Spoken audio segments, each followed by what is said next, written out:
Welcome back to another episode of FUTV. The FU stands for us, because that's who it's for. City of Milwaukee. It's a conversation, not an interrogation. I got a super special guest with me right now. Been knowing this man since elementary school. Stand-up guy, stand-up brother. You know what I'm saying? Let the people know who you is real fast. Well, to the streets, I'm known as Big Marcus. But to y'all, I'm known as Marcus. You know, so my man asked me to come out. I popped out. Right.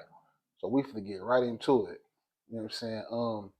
Just to give y'all a better understanding of this interview. You know what I mean? He was one of them ones, still is one of them ones, but you know what I mean? Made a positive change in his life. And we just doing something to bring awareness to, you know what I'm saying, what's going on when you go behind that wall. So how was your upbringing? You know what I'm saying? How you start, you know what I'm saying, navigating your way through these Milwaukee streets? Man, that's hard. But shit. I don't know. I jumped off the porch when I was 9 years 9. old. You know, dealing with everything from drugs to, you know, my people's doing drugs. So it forced me to become a man that, you know, that A man at an early age type shit. way too early. Right. I mean, went from anywhere I'm gonna get this money, no matter how. Right. So when niggas see it, they don't see it in that way. They see it differently. Right. Disobedient, doing shit, getting my ass whipped, not caring. So do it all over again. All over again. I don't regret it. Right. I mean, because that's what made me who I am today. Yeah.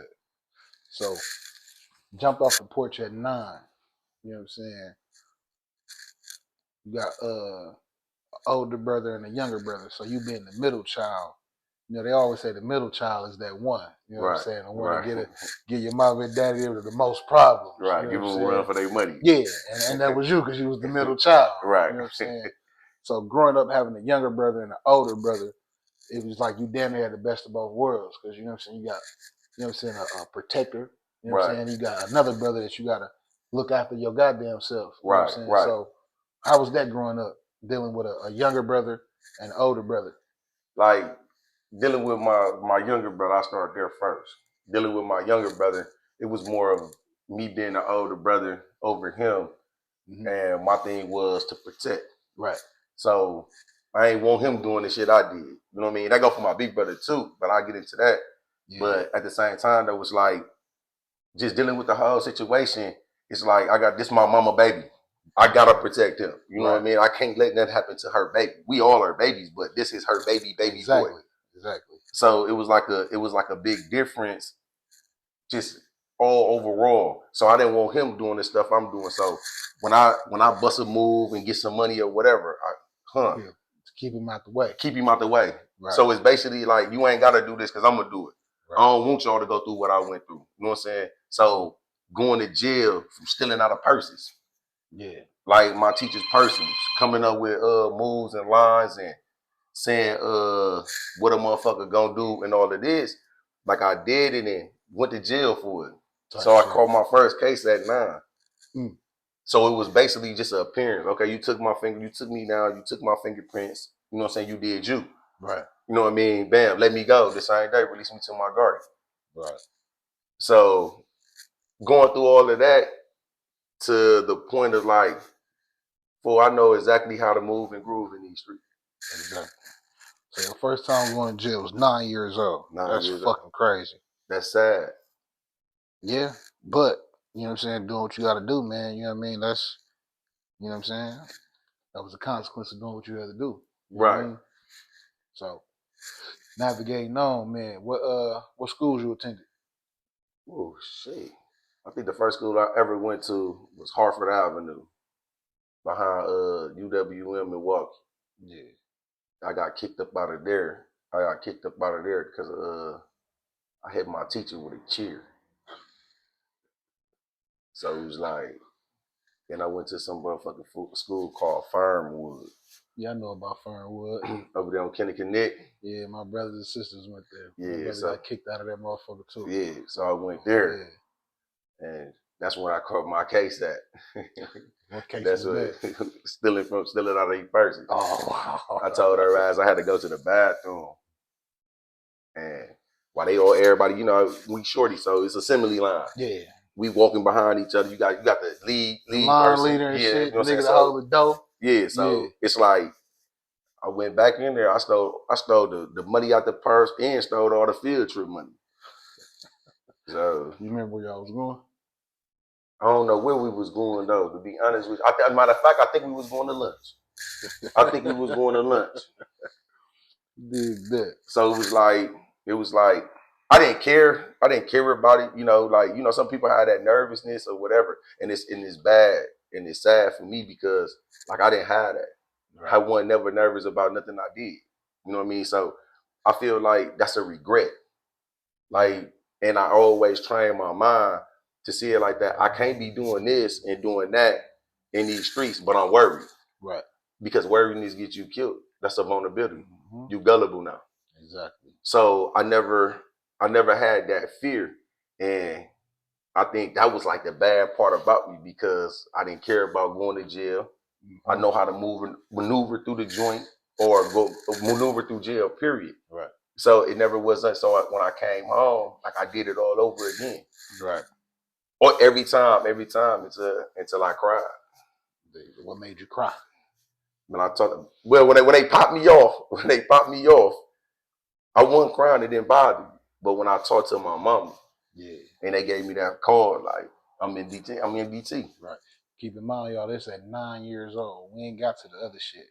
So like early age. It wasn't until then I heard her voice and I was like, man, I want to come home.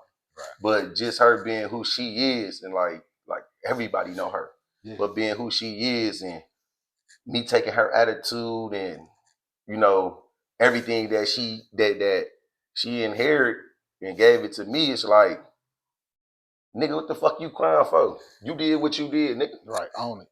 You know what I'm saying? Nigga, right. Nigga, they got you. Nigga, mm-hmm. You do it. But it was then that I ain't gonna lie that it mentally got me because it's like, nigga, your mama just said, nigga, you ain't no punk, nigga. Right. Nigga, deal with what you gotta deal with, nigga, and come back from it. Stand up on it. Yeah. So that's when I feel like I've been winning fearless. Like I didn't care about, you know what I'm saying, nothing no more. So if I had any ounce of fear in me, she took it away from me that day. That phone conversation, she took it away from me. Because it's like as soon as she said stop crying, it was a sniffle, it was another tear, but It was like, nigga, your mama said stop crying. Do what mama say. Yeah, so it's like, all right, I got this. But ever since then, though, it was just maneuver. I'm coming out, I'm bouncing out. Before I was timid out, like coming out and this a unfamiliar place. Right. I'm seeing unfamiliar faces. Right.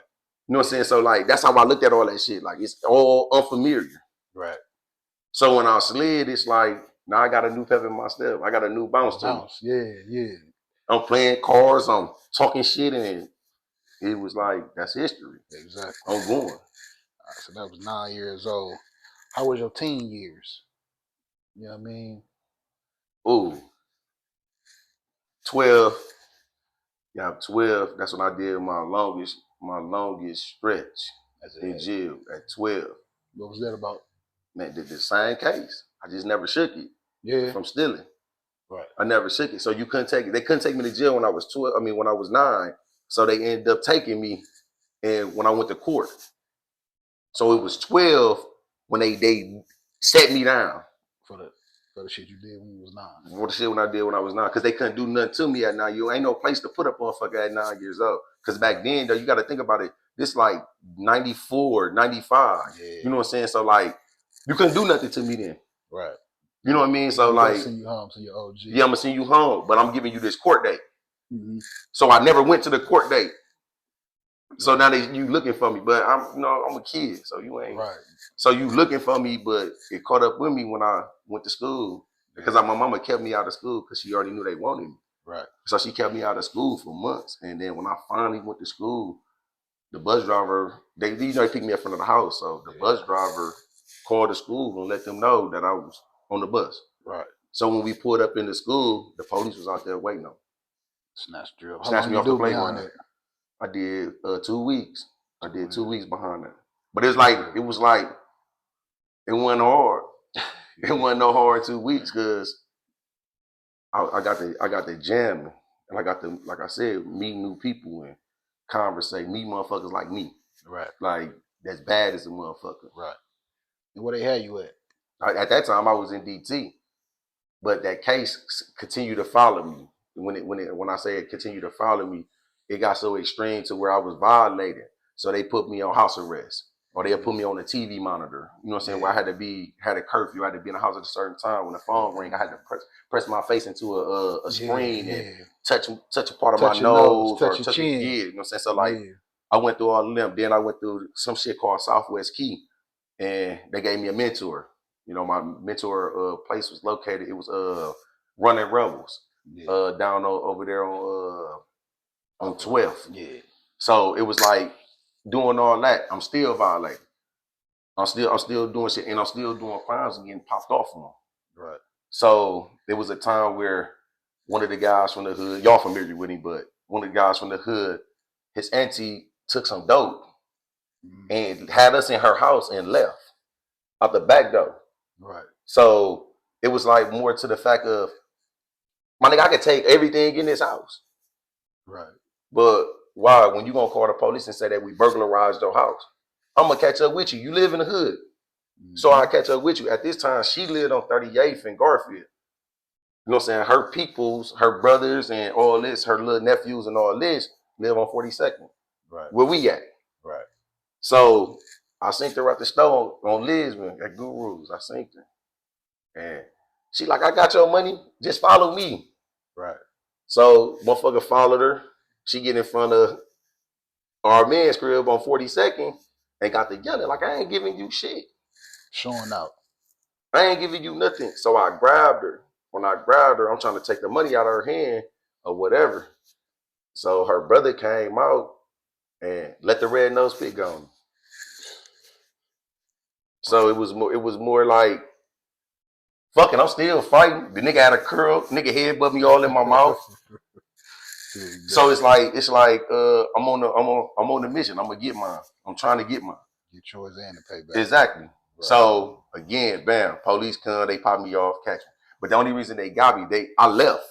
They wouldn't have never got me. They went to my house and brought my mama out the house in handcuffs. Right. So it's like, man, I can't let my mama go to jail. She gonna beat the shit out of me when she get home. Get back, right. You know what I'm saying? Like, I can't do that. You know what I mean? Plus my brothers need her. Right.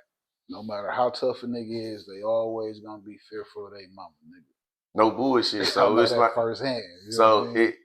it went from that and just walking around the corner. You know, I smoked the weed and got high and walked around the corner like, man, my name Marcus. Right. You looking for me? I'm the guy you looking for. Yeah, you looking for me. Right. And they let my mama out and traded cuffs. We traded positions. Right. You know what I mean? And it's like, even going through all of that though, man, you know, my mom used to always be like, you go to jail again, I ain't coming to get you. Right. I'm not coming to get you no more. Go to jail again. Right. So this telling you by her saying that, like, I'm studying going to jail. I'm fed up. I'm at my breaking point now. You know what I'm saying? So like, what do you do now? You know what I'm saying? Like, how do you deal with that now? Mm-hmm. So okay, bam, I'm in here alone. Like every time I had a court appearance, who was in the back? LG right there. You know what I'm saying? Every time they released me, who was right there? Your mama, nigga. Shit. And she used to always say the same thing, like, you my bad baby. I don't care what nobody say. Right. You was a little terrible motherfucker. I'll give you that. You was. A lot of people in the hood, kids was not that or not on that, and they didn't want their kids hanging with me. Right. You know what I'm saying? But to this day, them niggas really like that. Mm-hmm. You know what I mean? So like, I look at these niggas, you know what I mean? Some of them fucked up, man. Some of them got everything going for themselves. Right. Some still have potential. Mm-hmm. They just ain't had sat down and had the reflection or the motivation of talking to self. Right. You know what I mean? So when you ripping and running, my nigga, you know what I'm saying? You missing things. Mm-hmm. And the most important thing you missing, man, is the intellect with yourself. Getting to know yourself, because we don't know ourselves. But it's fucked up that it take you, a lot of people from our era, to go to jail to sit down and be like, damn, let me talk to myself. Mm-hmm. You know what I'm saying? And to see where I was and see where I'm at now. Right. So that's like the big difference. Right. What was it like for you growing up on 42nd, going through 41st, and we navigate all through that joint. So around that time, 99, 2000, what was it like for you to navigate through all that? Because it was a crazy time around that era. Right. I mean, so what would be like a typical day for Big Marcus when he wake up, you know what I'm saying, at the age where motherfuckers pounding the pavement in these streets? You know what I'm saying? Take us through a day of how your day go. Man, getting to my niggas. Like a nigga feel incomplete. A lot of people didn't know that. Like I had to be with somebody from our circle or somebody from our block. Right. Like 41st and 42nd, that was one. It wasn't two. That was one. You know what I'm saying? And everybody knew that. You know what I'm saying? And they knew that on the strength of like all the big niggas that was killers that did them. At the same time, it's like we sitting back, we ain't with y'all, but we watching, so we in training. Yeah. And if we had to answer that call, motherfucker answering that call. And at an early age. Yeah. So you thinking about 14, 15 years old, it's like I'm really a sponge now. I'm really getting all this shit in. I ain't wringing nothing out. Right. You know what I'm saying? So like once I'm getting it and I got it, it's like, okay, bam. Now I'm hanging with killers. Mm-hmm. I'm seeing killers. I'm seeing niggas get out. I'm seeing niggas do this. I'm seeing niggas die. Right. So it's like, okay, bam. My niggas now ain't with this. Right. You know what I'm saying? They not with me with this. You know what I'm saying? So they not seeing what I'm seeing. Right. So what I'm seeing, I'm bringing back to my niggas. I'm bringing back to all y'all. Like, damn. Right. You know what I'm saying? So it's like fearless. Like, damn, little nigga, you a little nigga. But you, and you seeing everything.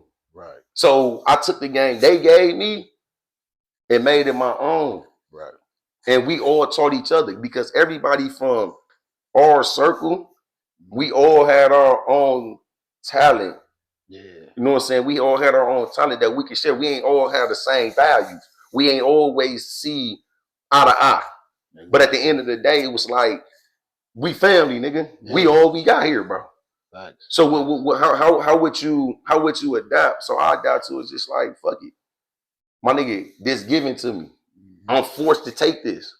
Right. I'm forced because I'm not going nowhere else. I don't know nothing else. Right. I'm lost. This what it is. This what it is. So it's in front of me. That's just like you seeing money. A motherfucker like here. It's unbelievable that a nigga just set $100,000 on the table that you don't know if it flies on shit and be like here. Right. And you like, bro, I'm an honest nigga. I know what you do, bro. I don't want that shit, bro. That ain't what I do, my nigga. I don't want that. But it's the peer pressure. Yeah. It's the force upon you. So you forced nigga to inherit this bullshit. Yeah. So I inherited it. That's what a lot of people, bro. Like, you know what I'm saying? You seeing your uncles, brothers, cousins. It's like, shit, I need to try my hand at this shit too. Right. You know, and let me see. Let me make that decision to see if it's good for me. Let me see if I'm good at it. If I ain't good at it, my nigga, why I'm gonna keep trying it? Yeah. You know what I'm saying? Because I'm gonna get exposed. Like, from, you know what I'm saying, my personal experience, bro. That's how it was for me. It's like shit. Seeing big bro now, you know what I'm saying, my big brothers, my big cousins, and they guys, my nigga, and that shit look like the life. You know what I'm saying? So before I jumped off the porch, I knew the consequences that came with it because they lost homeboys to the streets, you know what I'm saying, to death, shit, to jail. Like, so I'm knowing the consequences, you know what I mean? But I still need to try my hand and see, you know what I'm saying? It's my turn now. Right. You know what I'm saying? Let me carry this torch. You know what I'm saying? But it's like find your footing. Yeah, but I had to do it damn near in a sneaky way because I'm already knowing they wasn't fit to, you know what I'm saying, green light me to be like, okay, yeah. You know what I'm saying? He down with the shit and all. Right. So I look, listen to learn and took my shit around the corner. You know what I'm saying? See what I'm saying? Yeah, because I couldn't do it in front of the house. Or, you know what I'm saying? It's a disappointment. Yeah. You ain't want to disappoint a motherfucker. I got this much respect for you and I got this much love for y'all. I'm not finna disrespect you. Exactly. You know what I'm saying? Okay, if you catch me, hopefully I can talk my way up out of it after this ass whipping because I know I'm getting this ass whipping. You know what I'm saying? But hopefully that I can, you know what I'm saying, let you see my point of view. Let you understand like why I took the y'all route. Yeah. Maybe to understand because at the same time though, like a lot of people jump out here for all the same reason. Your mama doing dope, Ain't no lights in the house, ain't no food in the house, ain't nothing in this motherfucker, my nigga, and you from the struggle, bro. Like real true niggas, that's where they came from. This is the shit that happens. Right. And don't nobody even really see that shit, bro. You coming out the house busted and disgusted, and you seeing the next motherfuckers that you don't even know, nigga, looking good. Right. So the first thing come on your mind is you being who you are. It's like, nigga, I'll take that shit from you, nigga. I don't know who you think you playing with, type shit. But give them the thoughts, and I ain't act on it at the moment because eventually I got there. Right. But at the same time, it's like, bro, if we all can't be equals and be the same thing as a unit, that's a whole big different thing. Exactly. What was your turning point to where, okay, yeah, you fucking around in the streets, but you really wasn't always full-fledged with the bullshit? I got robbed. I was with my nigga B. I got robbed. And when I say I got robbed, they sent a nigga home in his drawers. Damn. In the rain. Cause on some walking shit. Where was you at? On 41st and Monarchy. In the ghetto. Up the street from the hood. In the ghetto, right. You know what I'm saying? Like, 4 niggas jumped on us with pistols. Gotcha. At this time though, niggas played with guns, but niggas didn't play with guns, if you get what I'm saying. But we didn't, it wasn't full-fledged into it. I got a gun to protect. You know what I mean? Instead of being Wild Wild West Cleanwood type shit. Right, so when they stripped me, it was to that point, like, okay, bam, I'm finna start blowing this motherfucker way more because you think I'm sweet. Right. What year was this? This was in 2000. This was in 2000. Then what made me fully get fledged into it, like all the way to taking that extra step and being like, my nigga, I'm dedicating myself to this shit. Right. Was I got robbed on the south side by some Mexicans. Leaving the club. I'm in a stolen car. They steal a car from me. Fucking crazy. And it's on Lincoln. Right. So it's like, damn. And then I walked back to the little spot where everybody was, and nigga jumped out on me with a chopper with a knife on that motherfucker. And this I'm talking about, I loved the boots, bro. They had the ACG boots that just came out. And the nigga took them from me. Then I got frostbite on my feet. It was snow. I'm talking about cold outside. It was snow on the ground. Right. So it's like, now my nigga, I'm gone. Now this 2000. So it's like, I'm gone now. Right. I'm fully into it. You know what I mean? Bam. I go back to the joint. I go back to jail. Now at this time now it's not DT no more. Now it's time to do like months on in and years on in. I end up going to Wales. Once I went to Wales, it was like that experience was crazy for me though, because I was on a van. I'm on a van with grown people. You know what I'm saying? Like the sheriff's transporting everybody, dropping them off to the different spots they going. And it was a broad in the first row. It's the grown niggas in the second row, but I'm sitting next to the broad because I'm a shorty. So they put me up here next to the broad. And the grown niggas behind us. Right. So the niggas like, where you going to the door? Woo, woo. At this time, I'm like, I ain't doing no talking. Like, I ain't. Right. Y'all grown. You know what I'm saying? So I don't even know how to, you know what I'm saying, talk to you niggas. Right. You know what I'm saying? So now no, bro, to take it back, bro, I'm 13. Right. I was just about to ask, how old was you? So I'm 13. So 13. I'm not fully, I know how to talk to my niggas. Right. But I don't know how to talk to you grown niggas. You know what I'm saying? I can't speak y'all language. You know what I'm saying? Right. I'm illiterate to that shit right now. Exactly. So the nigga like, I'm like, man, I'm on my way to Wales. Nigga like Ethan Allen, I'm like, yeah. He like, man, soon as you get in that motherfucker, you gonna have to fight. Right. Getting you ready. Yeah, but I'm like, at the same time though, my nigga, I'm nervous. I'm nervous as a bitch. You telling me this? You been here before. Right. You know what I'm saying? Like, man, as soon as you go, and he telling me the whole process when you get through the gate and what it is type shit. So he breaking all the cottages down to me and all this shit. I'm like, yeah, already I know how to fight. Been fighting all my life. Right. I ain't scared to fight no motherfucking body. You know what I'm saying? Ain't no weapons in here. Right. Unless you make one. But you know, we in a kiddie jail. You know what I mean? So it's not like you can't. You know what I'm saying? Like it ain't that. It's like we gonna fight and we can continue to fight every time we see each other. We can't be nowhere in the facility, nigga. One of us gotta check out. One of us gotta go to Lincoln Hills, my nigga, or nigga, we gonna fight every time we see each other. So I'm listening to him. I'm like, yeah. So already mentally, I prepared myself. I said, dog, ain't no nigga ain't gotta approach me, come at me about nothing. I'm just gonna set an example. The first nigga I see, they act like he on some tough shit, nigga. I'm just gonna take off on him. Right. So we get in that motherfucker. They pull through the gates, take us to the HSU park, get us examined and all that other shit. Bam. Now they gonna take us to the receiving unit. Get to the receiving unit and shit. So it's like, man, this motherfucker ain't that. Had you scared? Yeah, like it wasn't even scared though. It's just that, my nigga, you got me on 10 because I'm ready. I'm prepared for it. So now when it don't come to me, it's like, damn, what the fuck he was talking about? Right. So you really, this place ain't really now. It probably been like that back then when he was there. My nigga, right. you at this time, you up. like 30-some years old. Right. So my nigga, you got to think about it. It's like 25 years ago when you was stepping in this motherfucker. Right. Y'all was leaving, going home on home passes and shit. We can't go nowhere in this motherfucker right now. So get to the receiving unit, get through that shit. At that time, I only did like, I think I did like 3 months because they ended up sending me to a group home called Lad Lake. It was right around the corner from Wells. In Dowsman, Wisconsin. It was right around the corner and shit. And I go there, it's like, damn, this what this is? I'm dealing with white folks. Right. Motherfucking white folks on the lawnmower carts and shit. Right. Nigga, I'm talking about topless. You got a house like around the cornfield, like, bro, they got like blinders up to where motherfuckers can't see. They shooting movies and shit. Come to find out they shooting porn. Right. So like I'm seeing all this shit. Now I'm dealing with nothing but hunkies. Right. I'm dealing with nothing but white folks.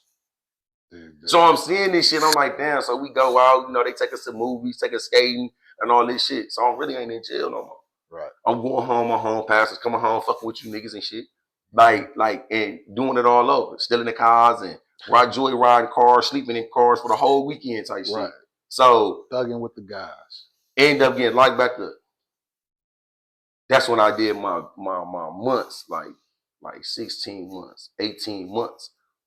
I ended up violating my probation, my parole. I didn't go see my PI. Stopped going to school and shit. So they looking for me. Right. That night, I remember this day like clear as motherfucker. Because that night, rest in peace to bro, I was with Bird. Mm-hmm. And bro, we stole every fucking car that was in the parking lot of Marshall. We stole every car and parked them on 36 and Brown. We out here with the plexiglass trying to put the windows up. You don't remember that? We out here with the plexiglass trying to put the windows in there and tape them up. Right. So, you know, you see a back busted window, you know the police gonna vet. Oh, he's stolen. I just want to say, I ain't steal cars. I ain't know how to steal cars. And I met my daughter mama because she locked her keys in the car. Actually, y'all know how to steal cars. And I said, baby, I'm a gangster. I don't steal cars. And whatever, that's neither here nor there. But like, okay, so it's like, you know, our hood, bro, it's like we was known for a lot of shit, bro. That was one of we wasn't on no kid boy shit though. You know, a motherfucker steal a car, bro, and get to point A to point B. Exactly. You know what I'm saying? Shout out to Future. He know who he is. I ain't gonna say his real name. This nigga came to the hood asking motherfuckers for gas money. You in a fucking pilly, my nigga. Steal another car. Park that motherfucker somewhere and steal another one, bro. We're not gonna give you no money to put no motherfucking gas in this car, bro. Go steal another one. Right. You know what I'm saying? Right. So that was a wild era, my nigga. You know what I'm saying? Rest in peace to King Bird, my nigga. You know what I'm saying? Forever my president. Yeah, you so like, even like with bro, we steal him. Like, I swear to God, we ain't had a car in no more than 20 minutes. You just seen like the president was in town. A fleet of police cars coming down the block with their lights on. Now, no, we just stole so many cars. We'd have found guns. We'd have found drugs. Right. So we got the book bag on. I remember what I had on that day and everything. So like, we got the book bag on with the merch in this motherfucker. Right. Me and Bird take off. We hit the gangway because the reason we parked over there because we knew hoes over there. Right. So we in front of the hoes house. The hoes in the car with us, we partying, we doing us. Right. But long story short, man, we hit it. Bird got caught. We ran the same way. Then that nigga, everybody know, man, that nigga 2 peas in the pot. Right. Like, we go the same way, but I don't know how or why he deterred. Instead of going through the gangway, he he went right on me. Try to duck off. And the police snatched him up, but the whole time the police got him behind the house.